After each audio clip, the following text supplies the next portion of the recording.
I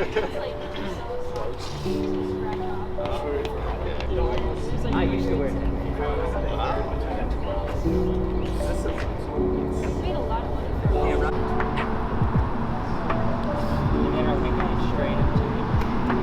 Are these too big?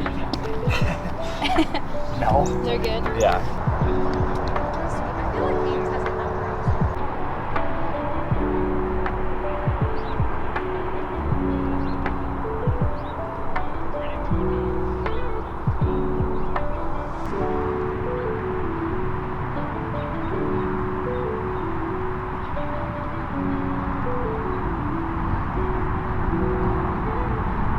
So we've got a pretty big team now, and we have 8 new members this year for 2024. And something I hear a lot is people saying, I don't know who all of the members are, the team is so big. So thought I would just take a second here to introduce all of the new members to the team for 2024. So first we have Rachel. Much like Brianna, Rachel grew up on a farm. She's from northeastern Ohio. And she has a sort of quiet confidence to herself. She really believes in herself. She knows that she's got big results coming soon. And she also likes to be kind of goofy in photos. Next we have Kaylee. Kaylee recently got married, so her last name is now Hughes. And she also recently signed a contract with Puma, so much like Dakota and Annie, she is a member of the Puma gang.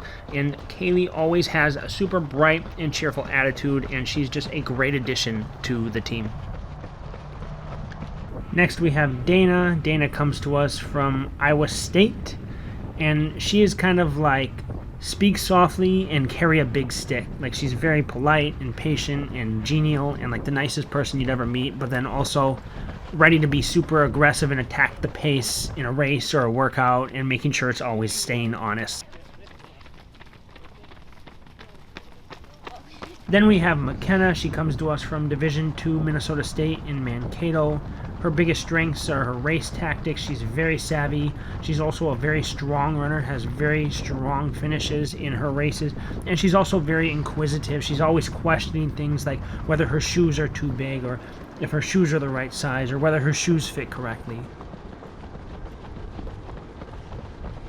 And next we have Elena, and Elena is a part of a neuroscience graduate program right now, and it's pretty intensive, so she's oftentimes working out on her own. She's not at practice too much, so I don't actually have much footage of her, but hopefully we can get her the GoPro soon and maybe get some perspective on Elena and her life with her running. And then switching over to the men, we have Nadir. Nadir ran an amazing marathon in Canada for the first like 22 miles and then kind of had some cramps and had to drop out, unfortunately. He brought the GoPro with him, but unfortunately it malfunctioned midway through the trip, so we didn't really get a video from that, but we do promise to bring you more of Nadir in the near future here. Then we have Braxton. He's the guy who's just always having fun.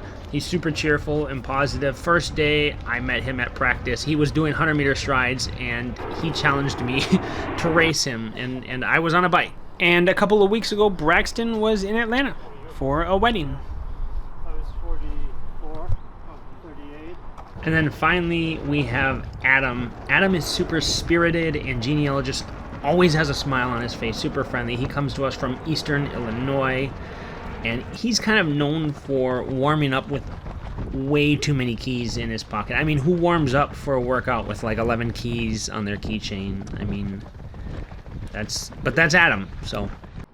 The cool thing about running is that it allows you to control your own progress. But supporting Minnesota Distance Elite allows you to control the progress of something even bigger, the health and wellness of your community.